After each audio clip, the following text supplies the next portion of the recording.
Video మీకు నచ్చితే like చేయండి, షేర్ చేయండి. ఇలాంటి మరిన్ని వీడియోల కోసం మా ఛానల్ని సబ్స్క్రైబ్ చేసుకోండి. ఒక ఆరోగ్యకరమైనటువంటి విషయంగా గుర్తించబడింది. సో వీటన్నిటి కూడా ఇప్పుడు లేటెస్ట్గా రిలీజ్ అయినటువంటి చిత్రం జెర్సీ. ఈ జెర్సీ చిత్రం చాలా ఫెంటాస్టిక్గా ఉంది. సూపర్ డూపర్ హిట్ సినిమా, ఇందులో సందేహం లేదు. నాని గారు యాక్టింగ్ చంపేశారు. ఈ యాక్టింగు ఇది ఇండియన్ మూవీగా కూడా గుర్తించబడింది. సో క్రికెటర్గా తీసినటువంటి చిత్రాల్లో ఇండియాలో ఇంత పెద్ద హిట్ అయిన చిత్రం మరొకటి ఇదివరకు చూడలేదు.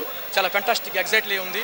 వాళ్ళు చేసినటువంటి ప్రయత్నం ఇది రియల్గా మనం టీవీ ముందు చూస్తున్నట్టు ఫీలింగ్స్, సచిన్ టెండూల్కర్ కూడా చేసినట్టు ఫీలింగ్స్ కూడా ఇందులో ఉన్నాయి. ఆ రోజు మనకి కపిల్ దేవ్ మొట్టమొదటిసారిగా భారతదేశానికి కప్పు తీసుకొచ్చినప్పుడు, తర్వాత అదే ఫీలింగ్స్ని టెండూల్కర్ కూడా గ్రౌండ్లో మన కప్పు తీసుకొచ్చినట్టు భారతదేశానికి కప్పుని సొంతం చేసుకున్నప్పుడు కూడా భారతదేశం ఎంతో ఆనందపడింది. సో ఇది ఎగ్జాక్ట్గా క్రికెటరు నిజ జీవితంలో జరిగేటువంటి ఫ్యామిలీ ఎంటర్టైన్మెంట్లో జరిగేటువంటి సన్నివేశాలు, తనలో ఉన్నటువంటి క్రికెటర్గా ఎదుర్కోవాల్సిన అంశాలు, గ్రౌండ్లో ఎదుర్కొనే సమస్యలు, వీటన్నిటిని తోడగట్టి వాళ్ళకైతే ఏ విధమైన కష్టాలు పడితే ఏ విధంగా ఉంటాయనేది తెరకెక్కించినటువంటి చిత్రం ఇది. హిందీలో రంజిత్ గారు అని క్రికెటరు తన భావనలో ఈ చిత్రం ఒక బుక్ రూపంలో ఉన్నదాన్ని చదివి మనకి అందరికీ ఎంతో గర్వకారణంగా నిర్మించినటువంటి సంతోషం.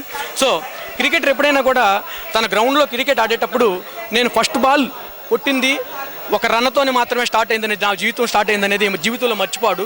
తర్వాత 4 runs 6 runs అనేది జీవితంలో ఉంటాయి. బహుమతి తీసుకొచ్చినప్పుడు ఎంతో ప్రపంచమంతా ఇప్పుడు క్రికెట్ని నెంబర్ వన్ క్రీడగా గుర్తించబడింది. దేశం రక్షణకి మన జీవితాన్ని మార్చేటువంటి బాగా అనుగుణంగా అయినాయి కాబట్టి. సో ఏదేమైనా ఈ చిత్రం super duper hit. Music Anirudh fantastic వాయించాడు. సో టోటల్గా సినిమా. ఈ వీడియో మీకు నచ్చితే లైక్ చేయండి, షేర్ చేయండి. ఇలాంటి మరిన్ని వీడియోల కోసం మా ఛానల్ని సబ్స్క్రైబ్ చేసుకోండి.